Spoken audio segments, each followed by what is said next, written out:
দেবাদিদেব মহাদেবের আরাধনা করার সর্বশ্রেষ্ঠ দিন হল মহাশিবরাত্রি। এদিন ভক্তি মনে পুজো করলে বাবা ভোলেনাথ ভক্তদের সকল মনোবাঞ্ছা পূরণ করেন।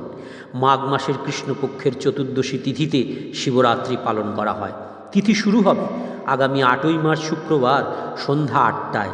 তিথির সমাপ্তি হবে আগামী 9ই মার্চ শনিবার বিকেল 5টা 43 মিনিটে। শিবরাত্রি কথাটি দুটি শব্দ থেকে এসছে, শিব ও রাত্রি, যার অর্থ শিবের জন্য রাত্রি। আর শাস্ত্রমতে মহাশিবরাত্রির পুজোর শ্রেষ্ঠ সময় হলো নিশীথকাল।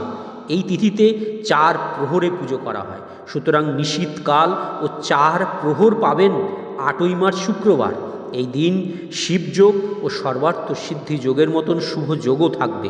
তবে গোস্বামী মতে শিবরাত্রি পালন করা হবে আগামী 9ই মার্চ শনিবার। আসুন এখন 4 প্রহরের সময়সূচি দেখে নিই। প্রথম প্রহর